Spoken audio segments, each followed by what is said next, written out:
You are welcome to yet another episode of LFN What's Your Say?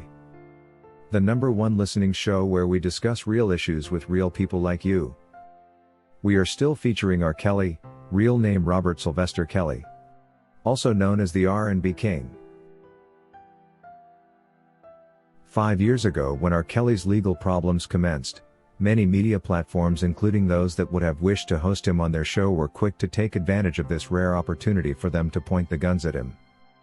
While many did this out of total ignorance and only because they believe everything the government says word for word, others simply saw a great opportunity to up their view counts and score high in ranking, and indeed, they did make a lot more views than usual by playing well to the gallery, publishing trending news about R. Kelly, even if they didn't really believe its content matter.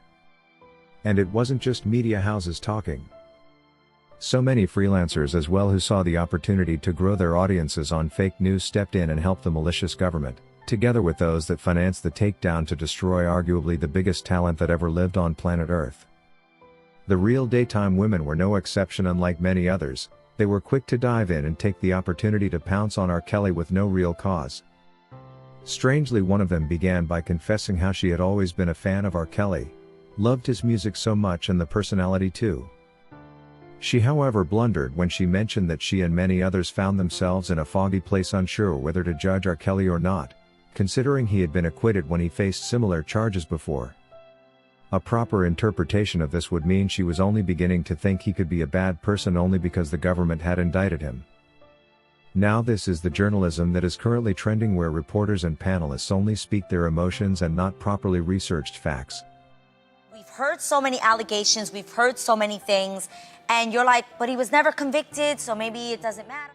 The real daytime women did not bother to go gather their own findings before they could table the topic and speak on the R&B King, but instead rushed to go along with the government initiative to prejudice him and make him look like he was the worst person that ever lived. And like that, they became a part of the defamation campaign that saw R. Kelly prepared for a very prejudicial trial and a subsequent wrongful conviction we later saw. Later, this woman flashes back on allegations that R. Kelly settled out of court, and attempts to rubbish these settlements, claiming such settlements always involve a sort of bribery or call it a payoff.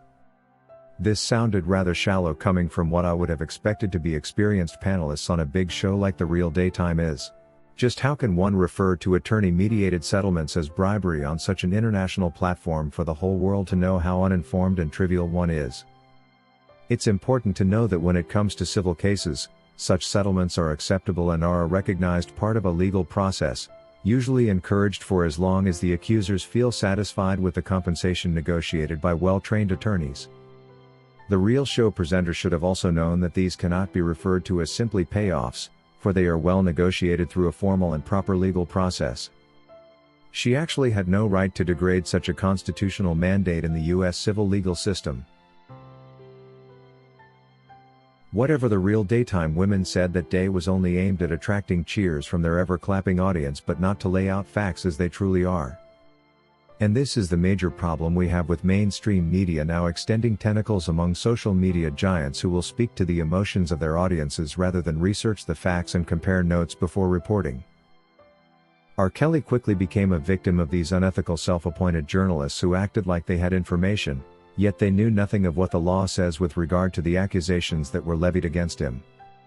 In fact, until today, many media opportunists still do not understand what the RICO and Mann Act charges mean in relation to R. Kelly's case. And because of this lack of knowledge, many are quick to assume guilt where it clearly isn't.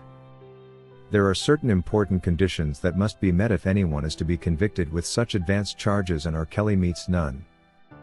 But do the reporters even know these things? Hell no, they don't even have a clue.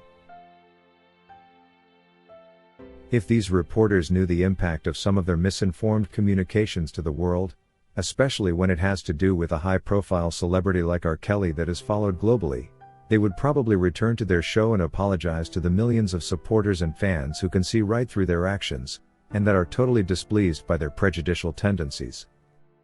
It's no wonder Tasha Kabe, popularly known as Tasha K, returned to her channel and confessed she now thinks R. Kelly is actually innocent when it was already too late. But as they say, always better late than never. It makes a difference, and surely would if the real daytime women followed in her footsteps. And Tasha K did not stop at just this. After doing proper research, which she should have done before making false accusations, she was able to find out that the real criminals here were the Clary parents who literally solicited their own daughter hoping to gain financially and in other ways. It's good that she also presented her new alternative view of things, even though it wasn't going to change much at that point in time. Another thing they pointed out, the real daytime women, was that the Me Too movement they were praising that day was purposely created to take down men that abuse their power over women to make them feel like they have got to do certain things. Thinking critically about this role of the Me Too makes me wonder what this had to do with R. Kelly's situation. R. Kelly was not being accused for abuse of power. How I wish this is what the government had indicted him for. Instead, he had been indicted with all kinds of concocted charges to suit the narrative and have him locked up for a very long time.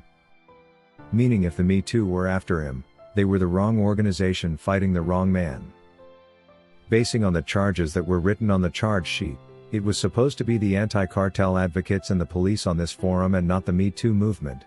But of course these were wrongly placed charges for which he was surprisingly determined guilty for by a kangaroo court.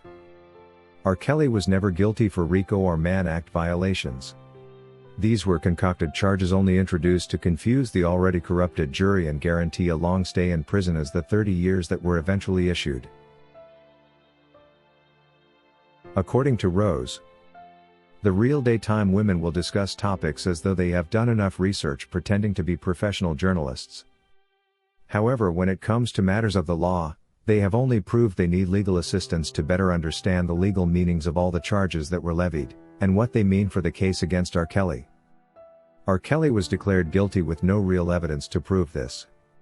But sooner than later, I am sure God will vindicate him. According to Patricia Ford, this is exactly how R. Kelly was treated by the media then, but thankfully the trend is now tilting in his favor, with May reporters now more informed than before. However, I promise you that everybody who did him wrong will pay for their deeds one day. I can bet my life on this. The truth always has a way of taking its time, but once it's out, there is nothing that can be done to stop it. If you wish to take part in a live interview discussing any of these topics, let us know by sending an email to sashalfnmedia@gmail.com for scheduling. Thank you for watching today's video, a production of LFN Media, giving you another perspective of issues at hand. We make it our business to keep you updated with the truth amidst the cloud of lies the media wants you to believe. It is therefore important to subscribe to this channel, hit the bell icon and allow all notifications so that you don't miss out whenever we publish a new video.